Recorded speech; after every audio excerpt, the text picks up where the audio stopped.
السلام علیکم ویورز، میں ہوں شاکر سولنگی۔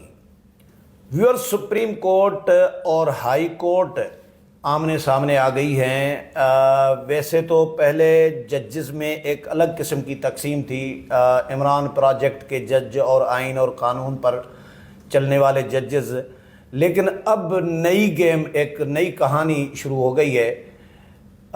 سپریم کورٹ نے ہائی کورٹ اسلام آباد کے کا جو فیصلہ تھا ایک کہ آڈیو لیک جو ہو رہی ہے، جو کال ریکارڈنگ ہو رہی ہے، اس سے متعلق اسلام آباد ہائی کورٹ نے روکا تھا کہ کال ریکارڈنگ کسی کی نہیں کی جائے گی۔ تو سپریم کورٹ نے وہ حکم نامہ فیصلہ معطل کر دیا ہے اور اسلام آباد ہائی کورٹ کو روک دیا ہے کہ آپ یہ نہیں سن سکتے کیس، کیونکہ سو موٹو کا از خود نوٹس لینے کا اختیار نہیں ہے ہائی کورٹ کو۔ پھر کہانی کچھ اور بن رہی ہے۔ تو ہائی کورٹ نے اڈیالہ میں جو سماعتیں ہو رہی ہیں 190 ملین پاؤنڈ کی، ان کو روک دیا ہے کہ بھئی آپ فیصلہ نہیں دے سکتے۔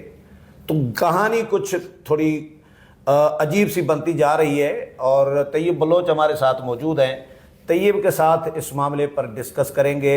طیب کیونکہ سپریم کورٹ کور کرتے ہیں طویل عرصے سے اور قانونی معاملات کو سمجھ بھی رہے ہوتے ہیں، فیصلے کور کیے ہوئے ہیں، اور اپنا یوٹیوب بھی چلاتے ہیں، طیب بلوچ کے نام سے اپنا الگ ویلاگ بھی کرتے ہیں۔ طیب، یہ کہانی کس طرف جا رہی ہے؟